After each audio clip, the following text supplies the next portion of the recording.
The moment I transmigrated into the book, I found myself standing at the entrance of a warehouse filled with explosives. The red countdown on the display screen hadn't started yet, with both the remote control and the male lead in the hands of the villain. The next second, the female supporting character would say to the villain, "Let him go, and I'll die with you." The villain laughed maniacally, releasing the male lead while pressing the remote, initiating a 30-second countdown.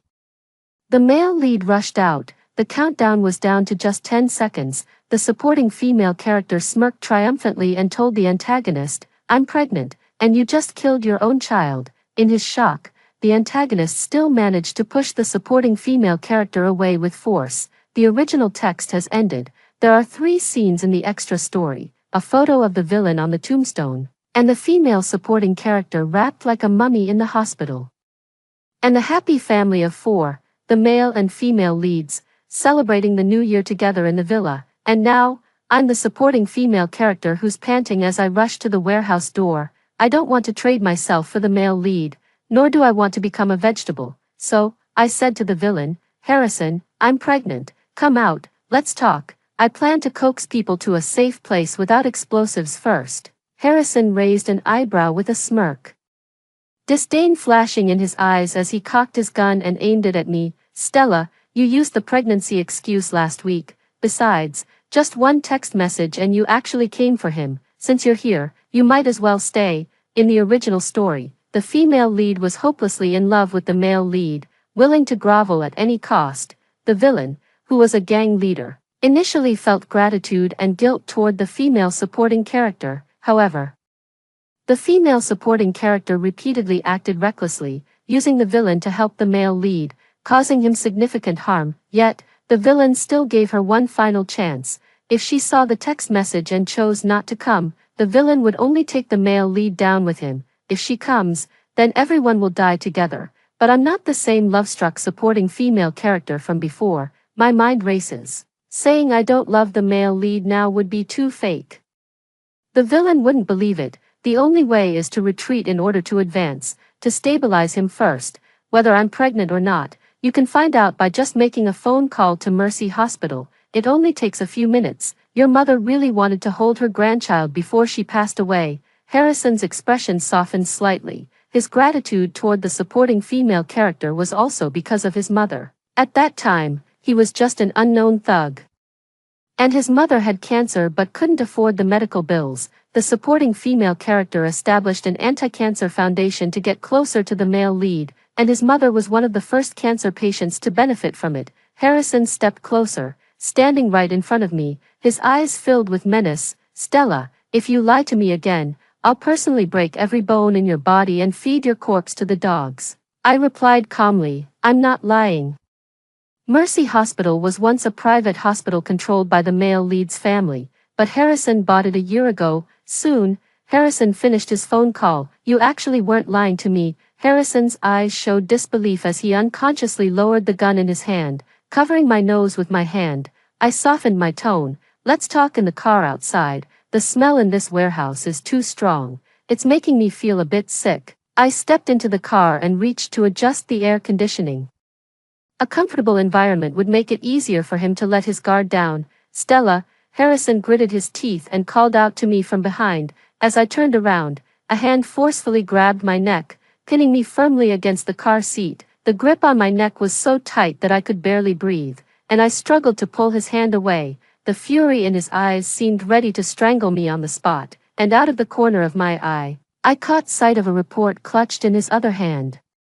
In the original text, the female supporting character, upon learning of her pregnancy, secretly arranged an appointment at a private hospital to have an abortion. Today, Harrison wasn't home, so she sneaked out. Just as she arrived at the hospital, she received a text message and rushed to the warehouse. Unexpectedly, the medical report was left in the car. With all my strength, I managed to utter a few words. "The baby is still here." The hand gripping my neck loosened slightly, and I took a deep breath before quickly making excuses. I was supposed to have surgery today to remove the baby, but the moment I arrived at the hospital, I suddenly couldn't bear it. Maybe the baby was silently pleading for help. "Harrison, I came here to discuss giving it 2 months to see if we can coexist peacefully." If we can, we'll keep the baby.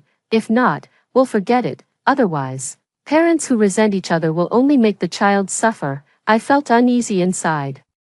Unsure if this delaying tactic of retreating to advance would work, Harrison stared at me intently, his eyes filled with anger, scrutiny, suspicion, wariness, and a hint of hidden expectation. I met his gaze calmly, trying to appear completely honest, though deep down I was uncertain. After all, the female lead had deceived him too many times before. After a long while, I felt his grip on my neck gradually loosen, but I didn't move, afraid to provoke him further.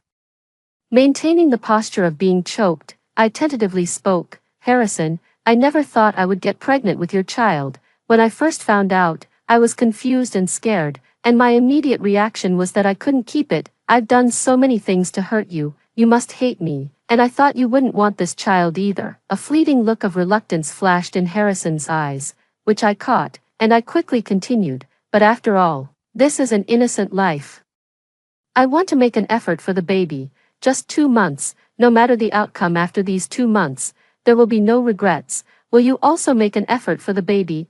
The car drove back to the villa. It was already dark, and the entire villa was pitch black, exuding an eerie chill. To prevent the female supporting character from interacting with others, Harrison dismissed all the servants in the villa. I followed Harrison into the house. He turned on the lights, sat on the living room sofa, and pulled out a cigarette case and lighter. Pregnant women shouldn't breathe in secondhand smoke, I blurted out.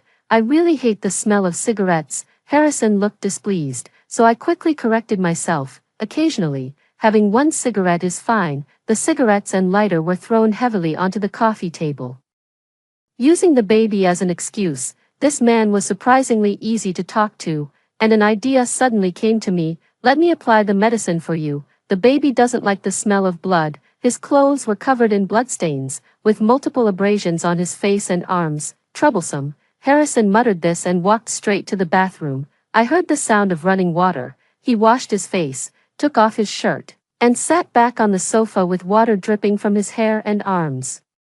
Aren't you going to apply medicine for me? Where's the medicine? The man questioned me with a hostile gaze. I quickly ran to fetch the first aid kit and hurried back, taking out iodine, cotton swabs, and other supplies. I carefully dried the water from his wound, disinfected it with iodine, and applied a bandage, although I knew from reading the story that he had bullet scars and knife wounds on his body. Seeing them firsthand still gave me quite a shock. The man was tall and lean, with muscle definition that could only be described as perfect. His pale, cool-toned skin bore a few scars, adding a battle-worn allure to his appearance. Paired with his untamed, rebellious aura, he exuded a raw, wild sexual magnetism. While reading, the comments section was flooded with people wanting to sleep with him. Now seeing the real person, even more stunning and desirable than described in the text. What? Feeling sorry for me? Harrison teased with a roguish grin.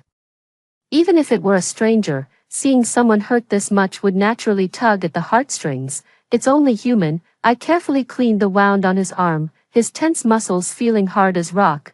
The man snorted coldly. You treat strangers much better than you treat me. This was the truth. After all, that night, the female lead had always believed Harrison forced himself on her. How could she not hate him or seek revenge? Although Harrison explained that he had been drugged and chased that night, and accidentally broke into the penthouse suite of the hotel, at the time, the female lead was heartbroken and drunk out of her mind, leaving the door unlocked. When Harrison barged in, she mistook him for the male lead. That night, it was actually the female lead who initiated the kiss, but the next morning, she blacked out and always believed Harrison had forced himself on her. As a reader who knows the truth, I can't break character now, otherwise, given Harrison's suspicious and ruthless nature, he might just shoot me dead on the spot. While applying iodine, I tried to speak to him as calmly as possible. Harrison, you should thank this child. If it weren't for the baby, I wouldn't be able to treat you as a stranger and talk to you so calmly. Yes, we should thank this child. He lowered his gaze to my belly, his expression desolate. I know he was implying something. If it weren't for this child, he would have taken everyone down with him today. He had long stopped wanting to live. His life had always been dark, filled with beatings, betrayal, harm, and pain. His only remaining attachment was his mother. but she passed away from illness 6 months ago. Over the past few years, he had been living like a walking corpse. That night with the female supporting character was an accident, but also a source of guilt and responsibility. That's why, in the original story, even when the female supporting character repeatedly deceived and hurt him, he tolerated it in every possible way. Considering I helped apply the medicine for you, could you promise not to let me see guns or explosives or anything like that in the future? I'm scared, and the baby is scared too. At this moment, the gun at Harrison's waist was glaringly conspicuous. He took off his gun and twirled it playfully in his hand a couple of times. Last time, didn't you want to steal the gun and kill me?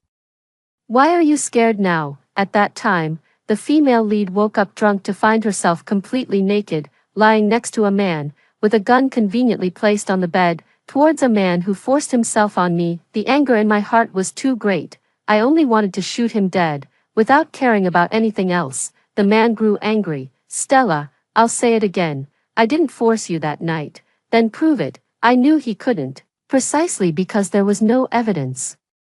The female lead kept misunderstanding, always feeling she'd been wronged. He was helpless against the female supporting character, yet out of guilt, he repeatedly tolerated her. Now, I too must use this guilt to save my own life. After all, that was my first time. Harrison, I'm not one of those casual women around you. I can't pretend that night never happened. The female supporting character had been chasing the male lead since high school. All these years, she had scorned other men. Her heart and eyes filled only with the male lead who never saw her. That night was indeed the female lead's first time, and precisely because it was her first time, she harbored deep hatred towards Harrison. Indeed, the words, first time, instantly silenced Harrison. I also fell silent, quietly tending to the wounds on his back. Suddenly, the man sneered coldly. Stella, I've never been with another woman. That night, you were drunk and hugged me first. If anything, I was the one who got the short end of the stick. I was stunned. Having read the original text, I knew all too well that he had been living on thin ice, never knowing if he would survive the next day, which was why he never got involved with any women. His fearsome reputation preceded him, and no woman with a death wish would dare provoke him. But what did he mean by saying that now? He had never spoken to the female supporting character like this before. Had his soul been swapped too? You never used to talk like this before. I tentatively probed him. The man responded bluntly. Because you never used to speak to me so calmly before. In my memory, every time we talked, it was always filled with anger. So it wasn't that he had changed inside. It's just that he had different attitudes towards different people. That being said, as long as I don't do anything stupid, I should be able to get along with him just fine. My little life is saved. Harrison put away his gun, tucked it under the couch pillow, and said with emotion, this is the first time we haven't been shouting at each other. A good start deserves encouragement. I nodded and said, I'll try my best to talk to you properly from now on. The next day I woke up very late. Harrison wasn't home, and the maid Mia had already returned, busy working in the kitchen. As soon as she saw me, Mia greeted me with a smile. Miss Stella, before leaving today, Mr. Harrison specifically instructed me to prepare chicken soup for you to nourish your health. Please have a seat. I'll serve it right away. I didn't go out the entire day, carefully recalling the original text in the room. This is a romance novel. The male lead is the heir of a centuries-old aristocratic family, while the female lead is a resilient little white flower. They fell in love at first sight. My current body belongs to a love-struck young lady from a wealthy family, who has adored the male lead since childhood but never won his affection. Harrison is the villain in the book. His father was a gambler and an alcoholic, beating his wife and children as if it were routine. At the age of 10, to protect his mother from being beaten, he stabbed his father severely and fled. At a young age, he became a fighter in an underground bar, relying on his reckless ferocity. Every time he stepped into the ring, it was a life-or-death struggle. Later, he caught the attention of a gang leader and was taken in as a subordinate. He was willing to do anything, enduring for over a decade before finally rising to power. In order to get closer to the male lead, I, the female supporting character, funded the establishment of an anti-cancer foundation because he was preparing a medical project for Mercy Hospital at the time. Instead of winning the male lead's favor for her kind heart, the female supporting character ended up crossing paths with John's mother, who was battling cancer. Through a series of misunderstandings, the female supporting character and the antagonist ended up spending a passionate night together, partly out of gratitude and partly hoping her son would find a wife. The antagonist's mother warmly welcomed the female supporting character, often inviting her to their villa and even secretly giving her a key to the place. The supporting female character kept the key all along, until one day she felt nauseous and vomited. With a heavy heart, she went to the hospital for a checkup and, to her shock, discovered she was pregnant. Blinded by rage, she was determined to get an abortion and take revenge on Harrison. So she sneaked into the villa to steal the top-secret files of his project, only to be caught and confined there by him. A few days later, while the antagonist was away, she escaped from the villa and rushed to the hospital for the procedure, and then, I transmigrated into the body of the supporting female character. Since I crossed over yesterday, I've been desperately trying to survive in Harrison's hands. In my original world, I was an orphan who grew up in a welfare institution. Life in the welfare institution wasn't pleasant. That day, I had just received my college diploma and was about to celebrate with classmates over dinner and karaoke when I got into a car accident, and then I woke up here, thinking about it carefully. Coming here isn't so bad. The female supporting character's parents were from wealthy families who married for alliance. They divorced when she was 14, and she was mainly raised by nannies. Over the years, her parents have been developing their careers abroad, sending money on time every month, and rarely interfering in her life. Given the current situation, as long as I can keep Harrison steady and peacefully resolve the child matter with him in 2 months, my future will be bright and beautiful. In the evening, there was a commotion downstairs. As I went downstairs, my gaze met Harrison's frosty expression, sending a shiver down my spine. His glare was so fierce, it seemed as if he wanted to devour me whole. What happened? Harrison ignored me, silently walking past and striding into the study. The relationship that had barely warmed up last night seemed to have frozen over again. Mia asked me anxiously, "Miss Stella, what should we do about dinner?" I didn't want to make things difficult for Mia. "Mia, put the food on a tray.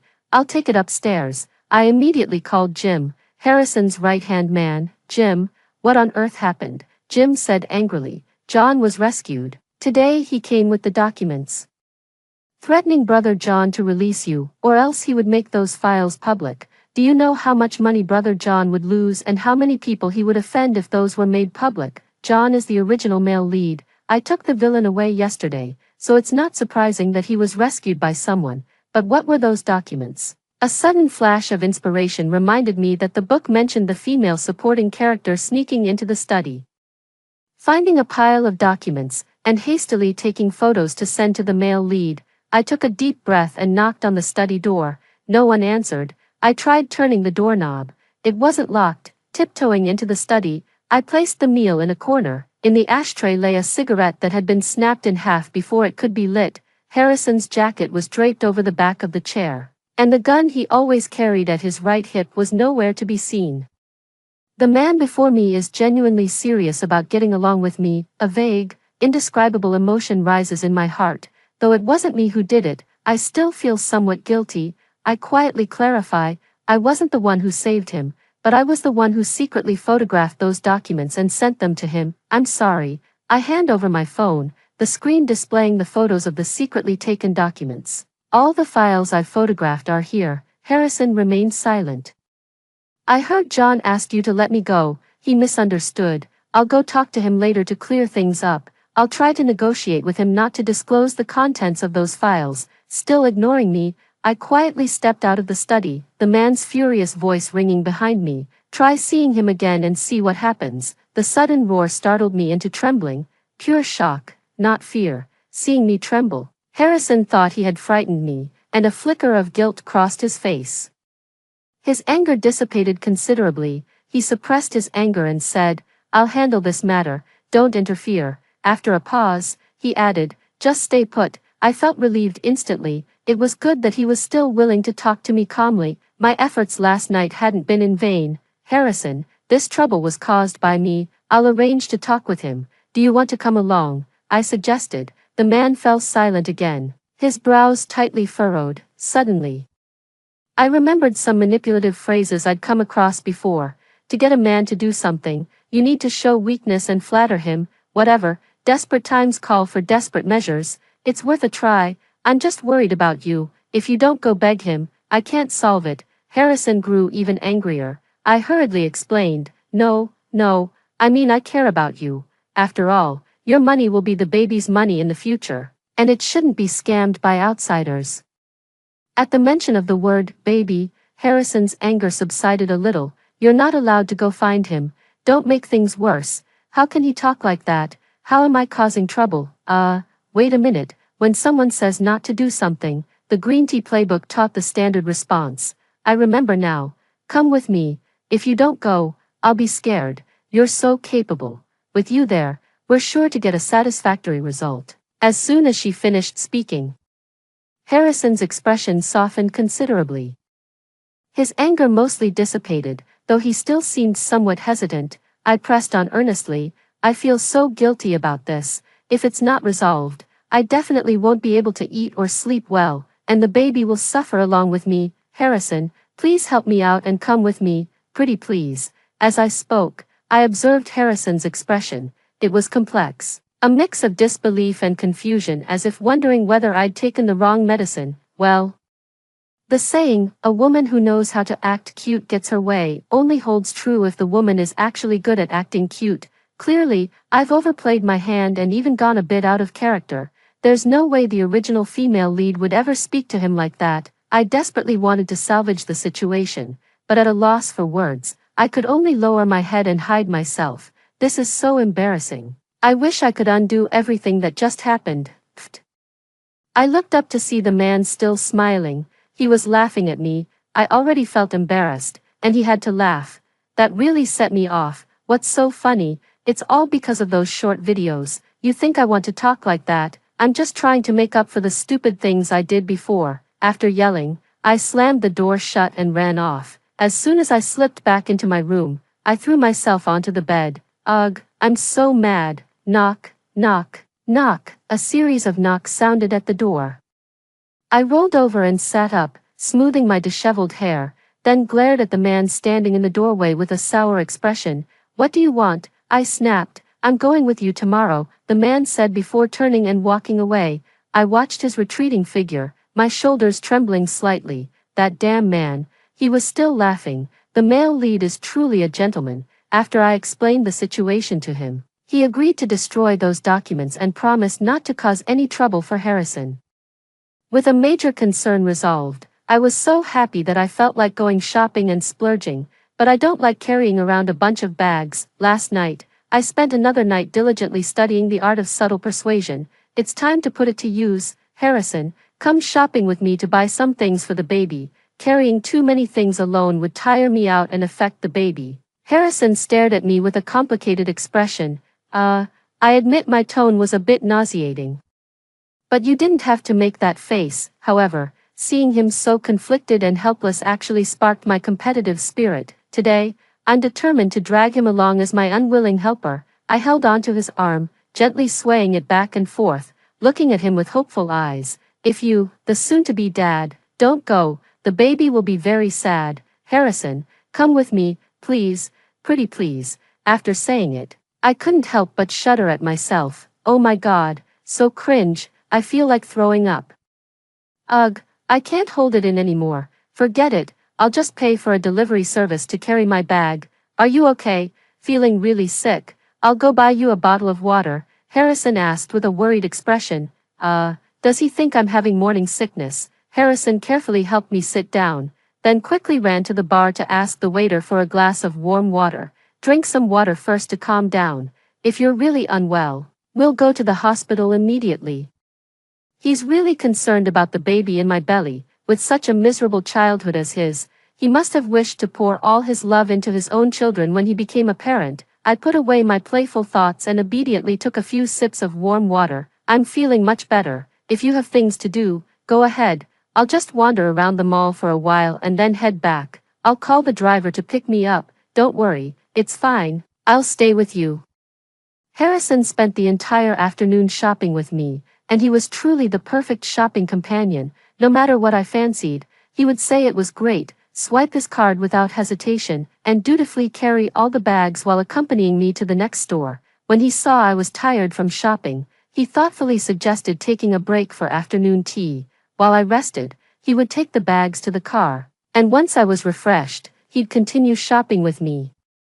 This attitude is even better than paying for a delivery service. However, I'm a bit puzzled. Harrison, why do you seem so familiar with accompanying someone shopping? Do you often go shopping with girls? I asked purely out of curiosity. The man gave me an inscrutable look, his expression not particularly pleasant. I didn't understand what he meant, but my intuition told me not to ask any more questions. I cautiously stole a glance at him. His expression had returned to normal as he asked, "It's getting late, shall we go home?" "Okay." The atmosphere was quite pleasant while we were shopping, but as soon as we got in the car, I felt something was off, a subtle sense of oppression. Harrison drove in silence. I reached out and turned on the music, and the heavy atmosphere finally lightened a bit. After listening to a few songs, I still couldn't hold back. I asked that question earlier not out of jealousy, nor to pry into your past, it was just a spontaneous thought.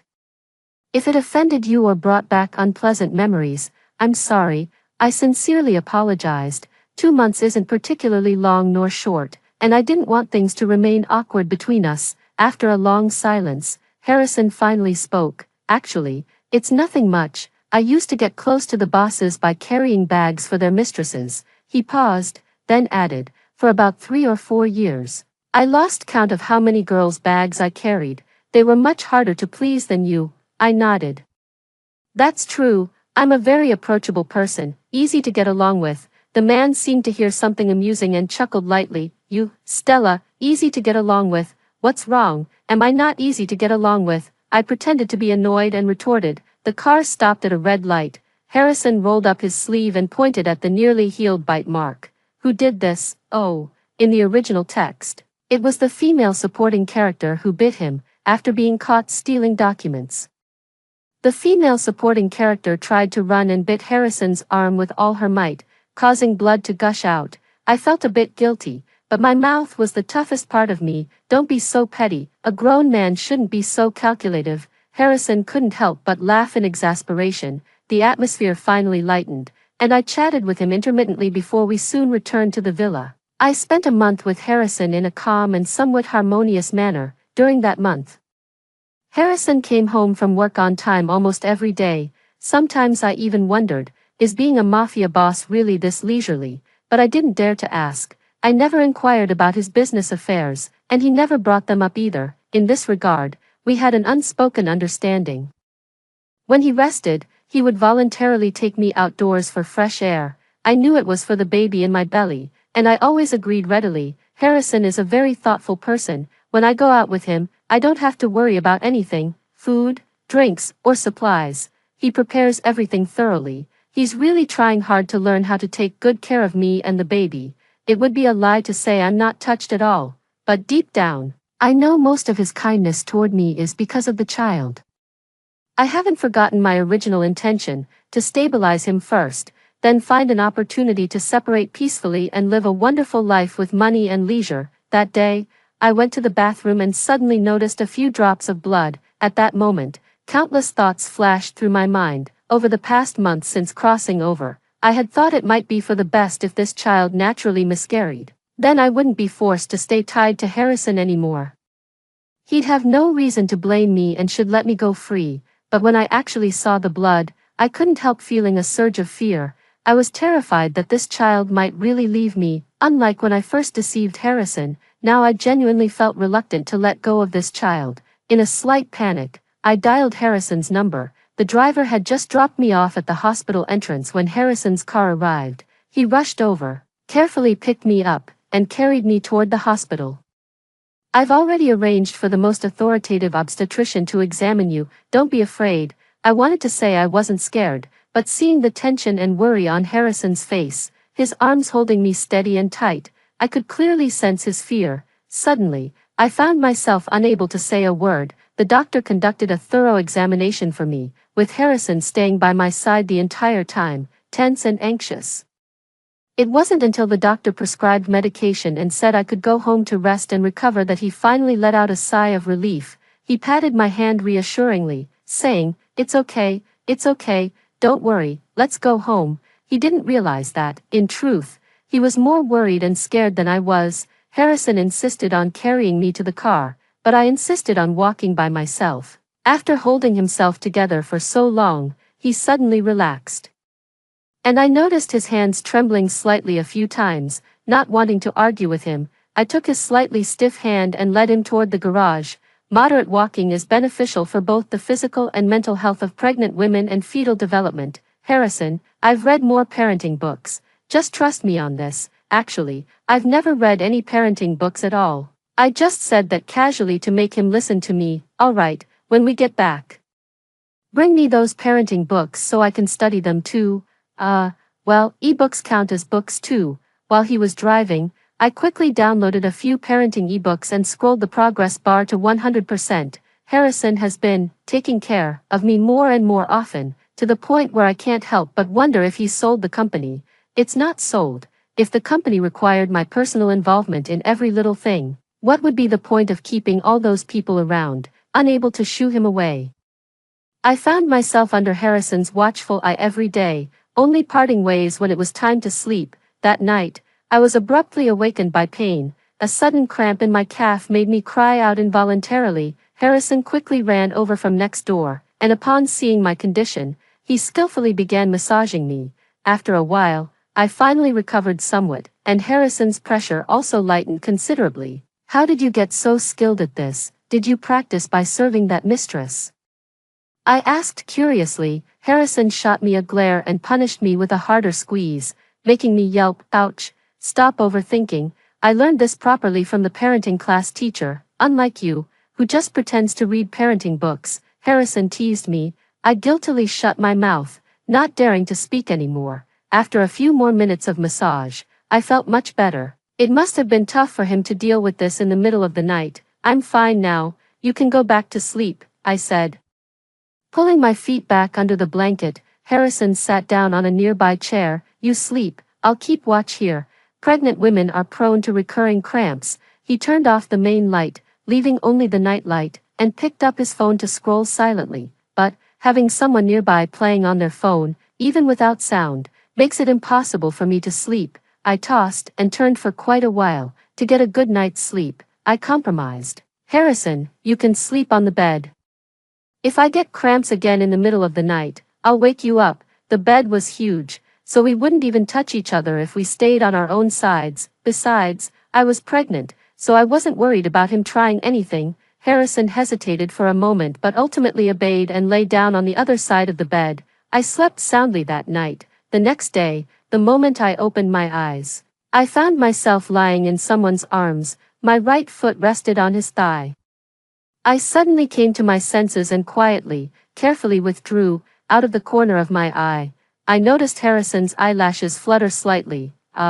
He must have woken up, but he pretended to still be asleep, just as well. To avoid awkwardness, I quickly got up and rushed to the bathroom to wash up. By the time I finished washing up and came out, he was already gone. Ever since that day when we accidentally fell asleep and ended up hugging, Harrison has been acting a bit strange. When he talks to me, he always tries to avoid my gaze, thinking it's subtle, but I notice it right away. When he massages my cramps, he insists on keeping a layer of fabric between us, rubbing it back and forth until my skin turns red. He apologizes and lets me apply lotion, but he refuses to change his ways. It suddenly dawned on me that he might, perhaps, probably have genuine feelings for me. Is that why he became evasive after spending one night with me?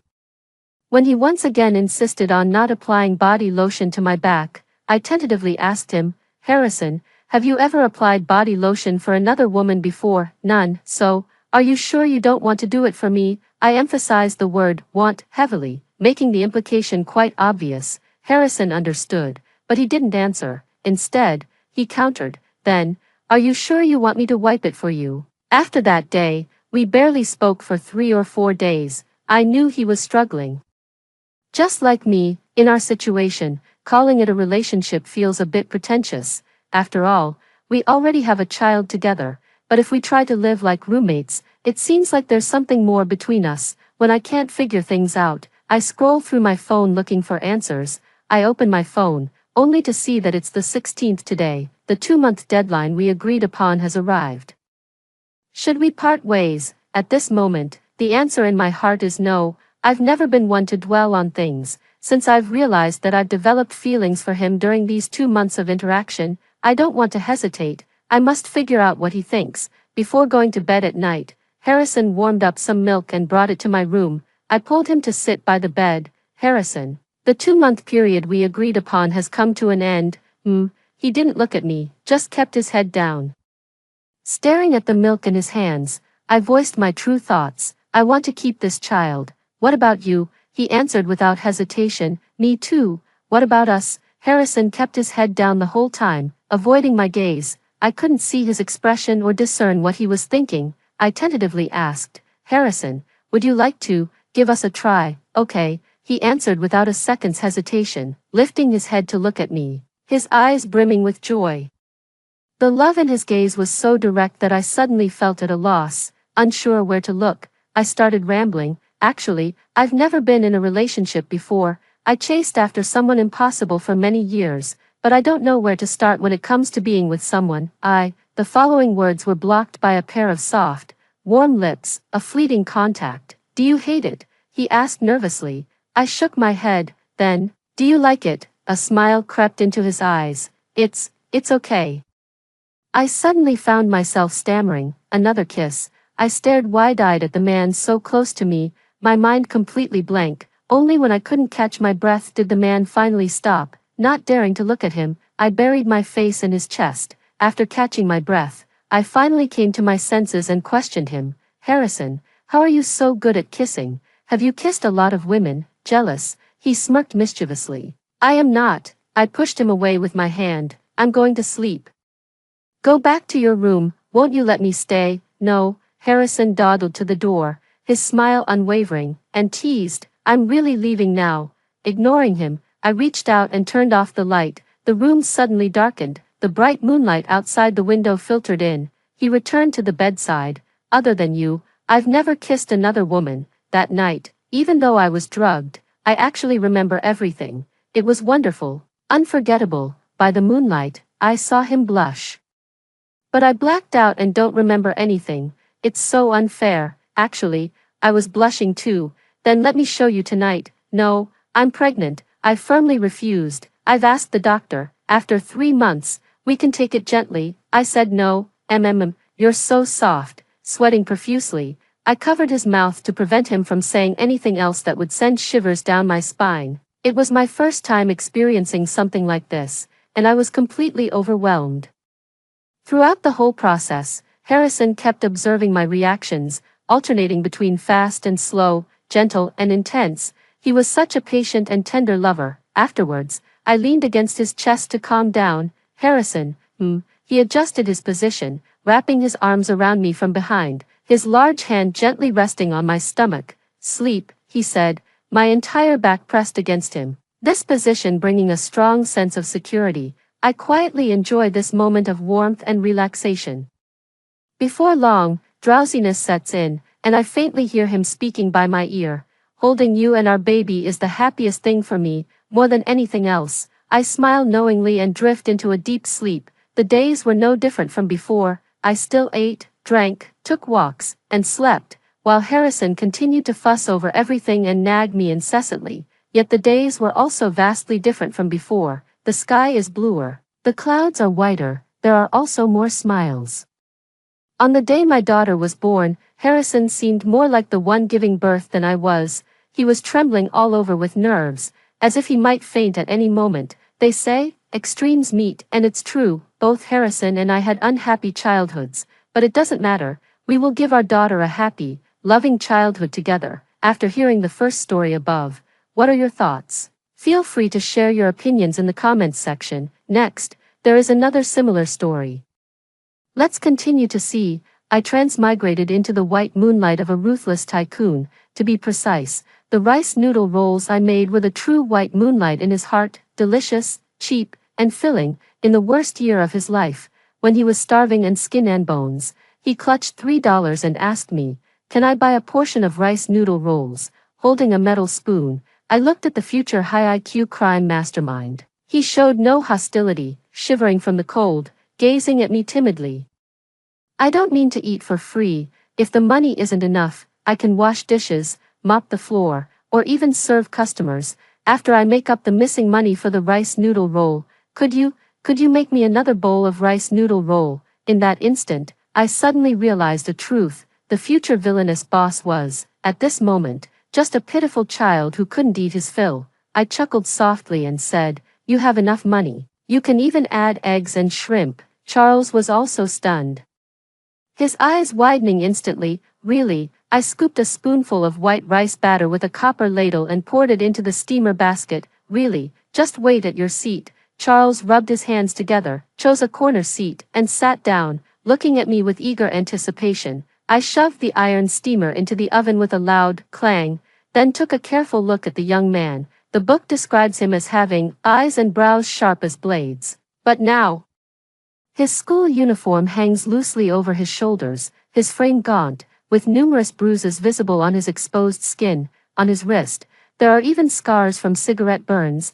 Clearly, he has endured much abuse, yet he still naively trusts the kindness of strangers. Had I not read the novel, I could never have imagined that this future high-IQ serial killer once suffered such hardship. The thin rice skin puffed up slightly with bubbles, and the shrimp gradually turned pink. Using a spatula, I smoothly folded the rice skin into 3 layers and placed it on the plate. After a moment's thought, I added some beef for him. Finally, I drizzled amber-colored sauce and sprinkled chopped scallions over it, and the steaming aroma instantly filled the air. I placed the towering pile of rice noodle rolls in front of him. Charles's stomach was growling with hunger, yet he hesitated to pick up his chopsticks. Looking somewhat embarrassed as he spoke, "Auntie, this is really too much. Are my $3 enough? My shop specializes in generous portions that fill you up." I cheerfully fibbed with a smile. "If you like the taste and recommend it to your classmates, I'll save on advertising costs. It's a win-win for me." He pursed his lips tightly, hesitated for a long while, and then handed me the few sweat-dampened 1 yuan bills he had been clutching in his hand. I didn't stand on ceremony and took the money. "Eat quickly. The rice noodle rolls are best enjoyed while hot. They won't taste as good once they cool down." He licked his dry lips and picked up the disposable chopsticks beside him. My hands trembled as I picked up the first bite of rice noodle roll. When the fragrant delicacy finally reached my mouth, his eyes reddened, and silent tears began to fall. "Auntie, the rice noodle rolls are delicious." My heart softened, reminding me of the character from the novel, an alcoholic, gambling father, a mother who passed away young from illness, and him, broken, shattered. After his mother passed away, his father's gambling and drinking grew increasingly worse. He would come home drunk and beat or scold him. He was given neither money nor food, often going hungry. Of course, his father had moments of happiness too. Every time he won money, he would give him a large sum to buy alcohol, and he would secretly hide $1 or $2 he saved for a month to afford the 3 yuan rice noodle roll. "Eat slowly, no one's rushing you. If it's not enough, there's more in the steamer." I spoke softly as he wiped his tears and buried himself in eating. I turned around to make him another bowl of rice noodle rolls. Children aged 12 or 13 are at a stage of physical growth and need nutritional supplements. Just as I was about to pour the sauce and bring out the rice noodle rolls, with a loud smack, the small low table beside the stall was suddenly overturned by a group of thug-like individuals. "Yo, you motherless bastard. How dare you eat rice noodle rolls here? Our boss told you to wait for him after school today. Are you deaf or what?" A group of people surrounded Charles. Looking fierce and menacing, a boy in a school uniform with dyed blonde hair spoke up, his face full of malice. "Since Charles likes rice noodle rolls so much, let's add some special ingredients to his meal. Make sure he enjoys it to the fullest." After speaking, he walked straight towards me, snatched the rice noodle roll from my hand, and directly dumped it on the ground, then viciously crushed it into the dirt with his foot. "A rat like you from the gutter dares to hit on the girl I like. I'll teach you a lesson today." "Grab him." At his command, those thugs immediately seized Charles's shoulders. Weak and defenseless, he was like a duck on a chopping board, utterly at their mercy. "Let me go." "Let you go? Not a chance. I should treat you to something good," the yellow-haired boy sneered. grabbing a handful of mud-covered rice noodle rolls from the ground and preparing to shove them into Charles's mouth. A scene of bullying straight out of a novel was unfolding right before my eyes. As if I, an adult, were completely invisible, I abruptly picked up the kitchen knife beside me and, with a fierce swing, struck the backs of the delinquents' wrists with the blunt side of the blade. They instantly recoiled in fear. Even the rice noodle rolls mixed with mud were immediately knocked to the ground. "Are you out of your mind, you rice noodle seller?" Waving a kitchen knife around wildly. "Are you trying to kill someone?" I raised the kitchen knife in my hand. "You bully others with your power, so I'll bully you with mine." "Fair enough, right?" The yellow-haired kid in school uniform froze for a moment. "What the hell does this bastard have to do with you? Mind your own damn business." I slammed the kitchen knife hard onto the nearby table, instantly slicing off a corner of the wooden surface. "I'm his fucking mother. If you dare bully my son again, I swear I'll chase you down with this knife every single day." The move instantly silenced the entire room. The next second, I raised the kitchen knife again, swinging it wildly like a madman, scaring those thugs into backing away. I quickly shielded Charles behind me, shouting, "Still not leaving? Do you want a few cuts?" The blonde-haired thug also took a step back, snarling at his companions. "You're all a bunch of useless trash. Can't even handle a woman." The surrounding thugs trembled as they replied, "Boss, let it go. This woman really slashes people." The group didn't dare approach, standing at a distance and cursing for a while before leaving angrily. I finally let out a sigh of relief. I turned around and saw Charles also looking at me with reddened eyes. "Auntie, I've caused you trouble." "What, auntie?" I smoothed the stray hairs at my temples, pretending to be angry as I said, "Wasn't I just so cool? Don't I deserve to be called cool big sister? Besides, I'm only 23 this year, not much older than you." He suddenly smiled, his eyes filled with tenderness. I quickly tidied up my stall and prepared to leave with my cart. "If you're ever hungry in the future, come find me. I'll always be setting up my stall at your school gate." He awkwardly pinched the hem of his clothes and said, "But I don't have any money left on me." Watching the future's formidable antagonist now acting so cautiously over a meal, I found myself speaking on impulse. "The holiday is coming soon. Why don't you come help me at my stall? I'll treat you to meals." His eyes lit up. "Really? Yeah, when the holiday starts, we'll set up a stall at the entrance of the scenic area. It'll be crowded and busy, and I definitely can't handle it alone." I ruffled his fluffy hair. "You're just the little helper I hired. Do a good job, and I'll give you extra shrimp." Suddenly, his expression turned serious as he bowed to me and said, "Sister, thank you." I had planned to take him home, but he insisted on helping me push the cart. Only after seeing me safely home did he leave with his backpack. Watching his thin figure disappear into the distance, I suddenly felt determined to do everything in my power to change the tragic fate awaiting this child. The villain is a matter for the future. For now, he's just a pitiful child. During the May Day holiday, even before dawn, Charles would come to my doorstep to accompany me in setting up the stall.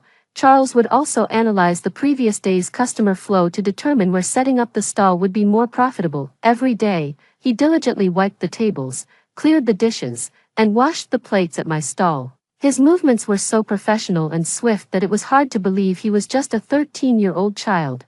My rice noodle rolls are delicious, and business is booming. After the crazy morning rush, I made him a plate of rice noodle rolls and even wiped the sweat from his forehead. "Eat quickly, I'll clean up," he suddenly said. "Sister, you really remind me of my mom." I casually asked, "What kind of person is your mom?" Charles also paused in clearing the dishes. "She was a very kind person, good to everyone except herself." The original novel mentioned Charles's mother, who would always shield her son behind her whenever her drunken husband came home violent. This protection lasted for 10 years. Unfortunately, years of hardship and beatings will wear down even the strongest person. In the end, she couldn't protect her child and left this world one step too soon. Seeing the tears welling up in Charles's eyes, I couldn't help but blurt out, "So, you must love yourself well. That way, your mother would be even happier." Charles nodded at me, a faint smile curling at the corners of his lips. "Yes, I will love myself well." I ruffled his fluffy hair. "Whenever you feel wronged or go hungry, you can always come to me. I may not have much, but I can always give you enough rice noodle rolls." He lowered his head and softly murmured in agreement, the tips of his ears turning red. Big sister, you're so kind. How did such an innocent and kind-hearted child turn into the insane villain in the novel? The book only briefly mentioned the villain's past. I don't know exactly what happened to him. Every step ahead is unknown. Yet I still want to do everything in my power to protect him. On the last day of the long holiday, I waited for a long time by the cart near my doorstep. Charles never showed up. A terrible premonition suddenly gripped me, making my heart race with unease. Following the address Charles had given me earlier, I arrived near his home. From a distance, I could hear a man's heart-wrenching, furious shouts. Damn you, you little brat. Your old man here is drowning in debt. Boss Wang, who plays cards with me, doesn't mind that you're a boy and actually fancies you. Just sleep with him for a couple of nights, and I'll be free of all my debts. You dare refuse? What the hell did I raise you for? You're just like your heartless mother. Both of you are ungrateful beasts. The man grabbed a broom and began savagely beating the boy, who lay crumpled on the floor. The neighbors remained silent, as if they had long grown accustomed to such scenes. I rushed over and grabbed the broom mid-swing. Abusing a child is illegal. Don't you know that? You could go to jail for this. Charles also looked at me with pain in his eyes. The man scoffed dismissively. I'm his damn father. Even the wisest judge can't settle family disputes. Since when is disciplining my own son against the law? Eating and drinking what's mine, and I can't even hit you a couple of times. I helped Charles slowly stand up as well. My voice was strained, but I tried my best to stay calm. The injuries on his body can be verified to prove you've been abusing him long-term. When that happens, you bastard will be eating prison food. If you can't raise your son properly, then I'll do it. I helped Charles up, ready to leave. Charles's father was furious. Charles, I raised you all these years, and now that you've grown wings, you're going to abandon me in my time of need, in such a hurry to leave, trying to push your old man to his death. Or do you not even care about this anymore? I frowned and turned around, only to see the drunken man take out an urn from the room, with a photo of a young woman on it, bearing an uncanny resemblance to Charles. Charles instantly panicked, thrashing like a trapped animal. Give it to me, you don't deserve to hold my mother's ashes. Bang! The next second, the urn was smashed onto the ground, scattering pale gray ashes everywhere. I was stunned. Charles felt the last thread of restraint in his mind snap suddenly. I'll fight you to the death. He lunged at his father like a madman, only to be kicked far away by him. If you leave today, you're leaving your own father to die. Listen to me, you're coming with Boss Wang today. I'm still waiting for you to sell yourself to pay off the debt. Charles collapsed to the ground, spitting blood from his mouth, yet still desperately gathering the pale gray ashes scattered on the floor.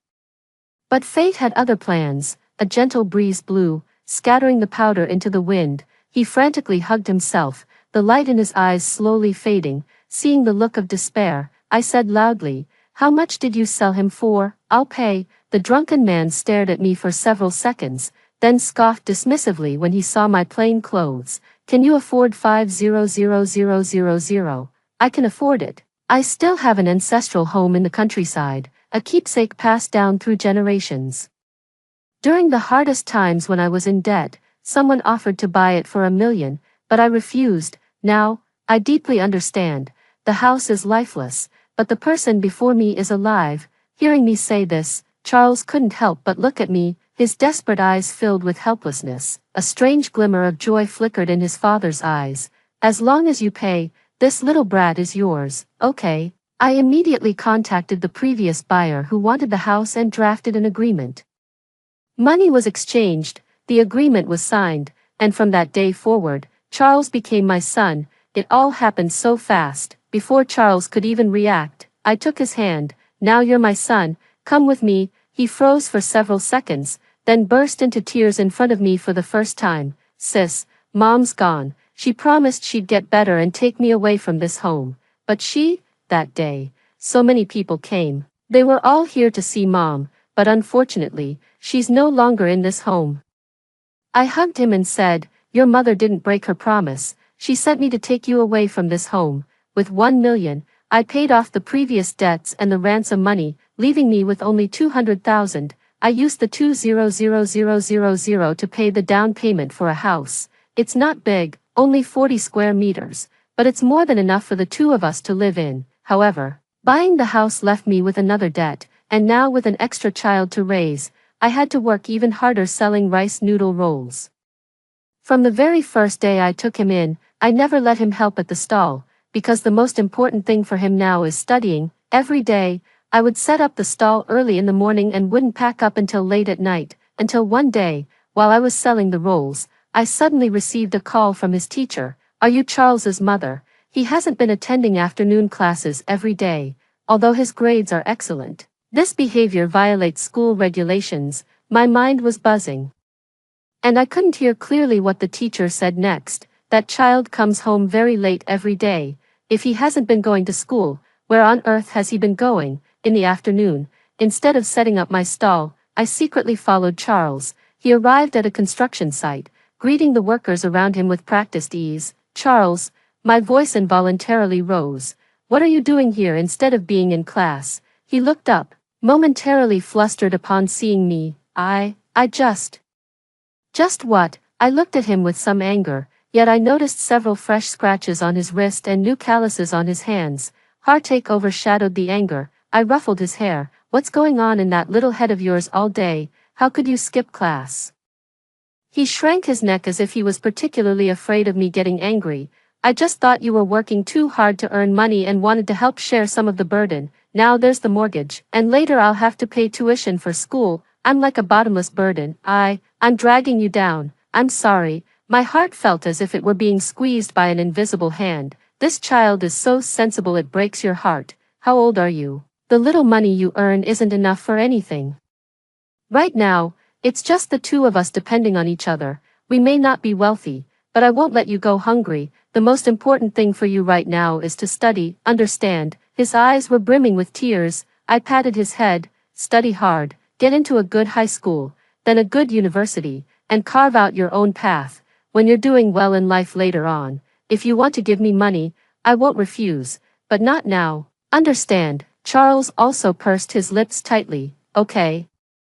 I will definitely make something of myself and make sure you live a good life." I smiled. "I believe you," he continued. "I'll help you buy back the ancestral home." I couldn't stop grinning. Of course, I explained the reason to the foreman at the construction site. On the way home with him, worried about the injury on his hand, I ran to a pharmacy to buy some iodine and band-aids to treat his wound. When I came out, I waved at him across the street. "I got it. Wait here for me.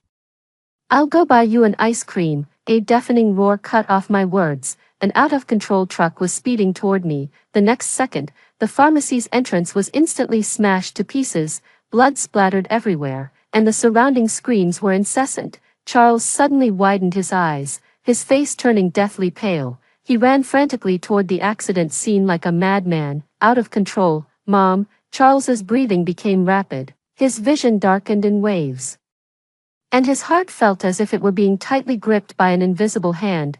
All the scenery before his eyes lost its color in an instant. His lips trembling, he struggled to steady himself and frantically ran toward the pharmacy entrance. Along those mere dozen meters, he prayed ceaselessly, pleaded endlessly, hoping heaven would be merciful this once. "I hope my mother is safe and sound." As I got closer, the scene became even more horrifying. A dark red truck was just parked there.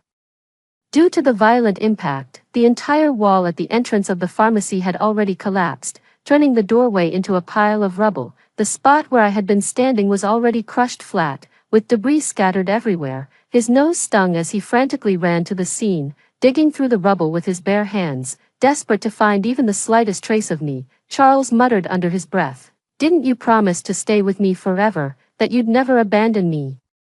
Where are you? Come out now." The image of my face in his mind gradually overlapped with that of his mother's face from that day, filling him with panic and fear. He feared losing someone important to him once again. He dreaded the thought that he might truly be the jinx others claimed, having brought death to all who loved him. He kept searching through the rubble, but alas, found nothing. Charles was gradually breaking down, yet the speed in his hands never slowed.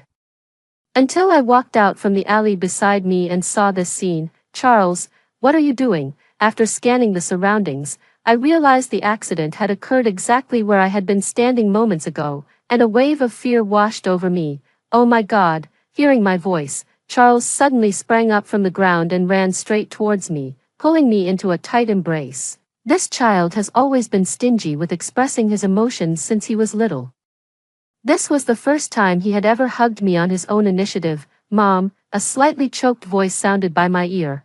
"Thank goodness you're okay, you scared me to death." I patted his back to comfort him, feeling a wave of fear myself. Only after Charles had completely calmed down did he notice the emaciated, malnourished girl standing beside me. "Who is she?" "Well, her." I actually didn't know how to explain for a moment. Should I say she's the heroine of the novel? Just as I was about to cross the street, I caught a glimpse of a girl being bullied and cornered in an alley. Without hesitation, I rushed over immediately. Who would have thought that this act of assistance would save the female lead of a novel? In the original plot of the novel, not only was the life of the insane antagonist written in hard mode, but the female lead's life was equally tragic. The author deliberately arranged for the antagonist to share the same experiences as the female lead to make their affection for her more plausible. Both endured abuse from childhood, gritting their teeth and desperately struggling to break free from their cages. The female lead, Winnie, lost her mother early, and with her father often absent, her stepmother subjected her to relentless abuse. On good days, she might receive one meal of spoiled leftovers. On bad days, she got nothing at all. Winnie isn't short at all, standing at 1.65 meters tall but weighing less than 80 pounds. For some reason, ever since raising a son, I suddenly feel like my maternal instincts are overflowing. By the time I realized what was happening, I had already taken Winnie, the novel's heroine, to the supermarket next door to buy a fragrant loaf of bread. When I returned, I was met with this horrifying scene of a car accident. Fortunately, my compassion overflowed, and fortunately, the female lead suddenly appeared, and fortunately, otherwise, it would have been me who got crushed. Although I wasn't in a car accident, the truck driver fled the scene, and the incident became a big deal, even making the news. These past few days, Charles hasn't come to help at the fried rice noodle shop after school either, returning very late, sometimes even covered in injuries. I grew suspicious and secretly followed him the next day. Charles was found near his former home. The drunken man was beaten black and blue, and Charles seemed to have lost all reason, straddling him and punching him relentlessly. I saw the drunken man's face. It was Charles's own father. In that moment our eyes met, and he seemed to see me too. "Help me, Charles, what are you doing?" Hearing my arrival, Charles's swinging fist noticeably paused for a moment before continuing to strike. "I know you've gambled away all the money again. If you dare cause us any more trouble, I swear I'll drag you straight to hell with me." I really didn't. The man on the ground was nearly broken. "No matter what, you're still my son, and if I killed that woman, who else could I possibly ask for money?" Yes, I did lose all the money again, and I did consider coming to you once more, but seeing how well you're living now, I suddenly realized I shouldn't drag you down with me anymore. Even though your dad is a scumbag, a complete failure, would never kill anyone, Charles also gritted his teeth and threw a fierce punch. "Stop lying." I stepped forward and grabbed Charles's wrist. "The police have already caught the culprit. It really was just an accident." He weakly lowered his fist and collapsed into my arms, holding me tightly. I sighed softly, trying to break free from his suffocating embrace. Then I heard the child's voice choke up as he called out to me in a hoarse tone, "Mom." I gently stroked the back of his head. "Yes, Mommy, I'm here, Mommy, right here. Don't leave me, don't be like my mom, lying to me and abandoning me all alone." "I won't leave you alone." The matter was just let go like that. Charles also noticed these past few days that a regular customer had started frequenting his family's rice noodle roll shop. It was the girl who had stood with me at the pharmacy entrance that day. She was extremely thin and frail, her face deathly pale, as if a gust of wind could knock her over. The girl was indifferent to everyone, only showing an eager smile when eating my rice noodle rolls, and I was also very concerned about this little girl. The signature shrimp and beef rice noodle roll that only Charles used to have was also given to that little girl. Charles also felt like the sky was falling. It felt like his home had been stolen. He deeply regretted that he had been too busy with school matters recently and hadn't had much time to help out at the shop. This gave the little girl an opportunity to take advantage of the situation. The two of them couldn't stand each other and would compete to help out as soon as they arrived at the shop, until one day, after working all day, I specially made them both signature shrimp and beef rice noodle rolls. They sat obediently by the small table, just about to dig in heartily. Suddenly, a figure appeared behind Winnie, flipping the table with one hand while swinging the other in a wide arc, delivering a resounding slap hard across Winnie's face. The little girl who was hit didn't dare to look back, trembling as she covered her face. The woman behind her grabbed her hair directly, yanking it fiercely as she tried to drag her back home. I tied on my apron and ran straight over. Pushing the woman aside, I shouted angrily, "How dare you hit someone?" Charles, who was standing nearby, also stepped in front of the girl. The woman's delicate face twisted in anger. She seemed furious at my questioning, stomping her feet and yelling at me, "What's wrong with me hitting her? She's my daughter. Can't I even hit her? She doesn't have any money at all. Maybe she stole my money to eat out secretly. What's wrong with me slapping a thief? Even if I beat her to death, she'd deserve it." As she spoke, her stepmother tried to grab Winnie, who was hiding behind Charles. "You little bitch, come home with me right now. I'll deal with you properly once we get back." I directly blocked the ferocious-looking woman in front of me. "What do you think you're doing? Do you realize this is child abuse? It's illegal. I could call the police on you right now." The woman's face twisted even more grotesquely as she began screaming obscenities at me. "You bitch, mind your own damn business. Say one more word and I'll flip your stall over right now. This little brat, if he doesn't come home with me, is he supposed to stay in your shop forever?" I desperately tried to stop her, while she frantically pulled away. Finally, Winnie gave me an apologetic look, rushed into the kitchen, grabbed a fruit knife from the side, and stabbed it fiercely into her own abdomen. Blood immediately gushed out, staining the eyes of everyone present with its crimson hue. Winnie's stepmother froze in place. After realizing what had happened, she kept repeating, "This has nothing to do with me. She brought this on herself." Then he ran away without a care. I called an ambulance and sent the girl to the hospital. The police found Winnie's father's contact information through their system. Winnie's father was a sailor and was rarely at home, but upon hearing about his daughter's accident, he found a nearby port to disembark and rushed to the hospital overnight by car. Knowing that his daughter was not seriously harmed, but had been diagnosed with severe depression after prolonged abuse, the man seemed to age 10 years in an instant. "I remarried only to find someone to take care of you, but I ended up hurting you instead. But my job, I understand, Dad, I understand." Winnie keenly sensed her father's thoughts. In fact, ever since their mother passed away, her father had been reluctant to spend time with her. She took the initiative to speak. "Dad, you should go work on the ship. I can take care of myself." The man gave her a deep look, sighed in relief, left a sum of money, and quickly departed. Standing at the door of the hospital room, I took out the black chicken soup I had prepared. "Eat something. You've worked so hard to heal your stomach.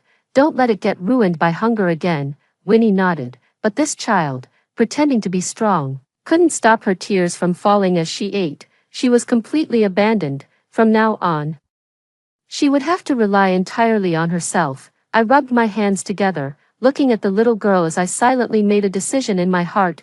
Raising one son is the same as raising both a son and a daughter. "Winnie, if you don't mind, why don't you live with me? I have a son about your age. From now on, we'll be a family, the three of us living together. Don't worry, our life might not be very wealthy, but we won't go hungry." Charles, standing nearby, nodded with a hint of pride. "You won't starve." Hearing these words, Winnie felt a lump in her throat and tears rolled down her cheeks. "All right, from now on we're family." Since raising two children, it's clear this small house will have to be changed. I worked even harder selling rice noodle rolls. With the two of them promoting and recommending, business at the school gate became exceptionally booming, making many other vendors envious. I had such a beautiful daughter and handsome son. I directly listed the original 40 square meter apartment for sale and used the remaining money to pay the down payment for a larger 3-bedroom, 1 living room house. Now each of us has our own room, but the pressure of mortgage payments is also growing. I've set my sights on the path of internet live streaming, while making rice noodle rolls. I also do live PK battles, and sometimes document famous Cantonese delicacies nearby, because of my live streams. The entire street around me has seen much more bustling business. I was right in the middle of being swamped with work. These two kids have been acting really strange these past few days. just thinking about how they're destined to be the female lead and the villain entangled in emotional conflicts. I couldn't help but feel uneasy. They're technically siblings now, and I can't have them playing out some forbidden love sibling romance right under my nose. Can I? I deliberately bought a lot of ingredients in the evening and prepared a lavish spread of home-cooked dishes, but the expressions on my two children's faces were cold and indifferent, occasionally exchanging glances as if they were secretly discussing something behind my back. The more I thought about it, the stranger it seemed. In the following days, I quietly observed every move they made. Sure enough, while I was asleep in the middle of the night, they each came out of their rooms and secretly planned something in the living room. This must not be discovered by Mom, of course. I'm not stupid, but isn't this a bit too much from you? What's wrong with it? I quite like it. I took a sharp breath, kicked the door open, and stormed up to them with an imposing air, only to find the two kids mixing paint and drawing. I fell silent. Is this how poetic romance is these days? What are you two doing here? It's late at night. And instead of sleeping, you're drawing in the dark. The two children flushed red, and Charles stammered, Mom, can you pretend you didn't see anything? Oh ho, I firmly refused. I saw it, and I saw it clearly. Keeping it from me is one thing. Do you still want me to play dumb? Absolutely not. The two of them exchanged glances and sighed. Mom, your birthday is coming up soon. We want to prepare a gift for you together. We'd like to draw a family portrait by hand. Yeah. Neither Charles nor I can draw. We've been studying it recently. I looked at the somewhat abstract art style. I couldn't help but twitch the corner of my mouth. Turns out even the all-capable novel heroine and the crazy villain have things they're genuinely not good at. In my previous life, I was an orphan and never celebrated a birthday. This is the first time in my life I'm celebrating one, no longer alone, but with a family. It was also the first time I truly understood what happiness feels like. Life quickly fell into a steady rhythm. My live-streamed rice noodle roll sales made me a local micro-celebrity, and as my income grew, I soon paid off all my debts. Both my son and daughter took the college entrance exams at the same time. What made me happiest was that throughout the entire summer vacation, the admissions offices of Tsinghua and Peking University kept calling our home phone non-stop. Both children scored over 700 points. One was the top science student, and the other was the top humanities student. Every single merchant on the entire snack street hung banners for my children. It made me feel incredibly proud. What makes me happiest is changing their lives. In the original novel, neither of them took the college entrance exam. One was sold by her father to a brothel, completely corrupted, and took a different path. The other suffered long-term abuse and was severely injured and unconscious during the exam period, missing the test. Now, holding their admission letters, they face the sunlight and stride toward their brilliant future. This is the life these two children truly deserve. My purpose in coming to this novel was to serve as a guiding light, illuminating the path ahead for them. 10 years later, the children became increasingly busy with their work, as expected. Both of them became rising stars in the business world, working for rival investment firms, and they still bicker whenever they meet. Even the usually aloof Charles, the first thing he does when he gets home is shout for his mom, Mom, I'm back. I walked out of the kitchen holding a metal spoon, smiling at him. Sit down and wait for dinner. Today I made cola chicken wings, sweet and sour pork ribs, and your favorite shrimp and beef rice noodle rolls. He mysteriously blinked his eyes and said, Mom, don't start cooking yet. Something happened at Winnie's place. Shocked, I quickly took off my apron and grabbed the spatula, ready to head out. He drove while I sat in the passenger seat, muttering anxiously, what exactly happened? Was she bullied? Why isn't that child saying anything? Now they're not even answering the phone. I'm so worried to death. You said something happened to them. What exactly happened? You kids these days. Day after day, not saying a word. My eyes were red with anxiety as I looked up at the scenery by the window, and the view outside the car window was becoming increasingly familiar. That was the road back to my hometown. The car stopped in front of my ancestral home. Winnie waved the house keys at me. Mom, we've helped you buy back the ancestral home. Charles also raised his head proudly. What do you think? Your son kept his promise, didn't he? I took their hands. I kept my promise. We will definitely rewrite our own ending in the future, and it will only get better. After hearing the two stories above, what are your thoughts? Feel free to share your opinions in the comments section. Looking forward to hearing from you. If you liked this story, don't forget to like it, share it, and subscribe to my channel. See you next time.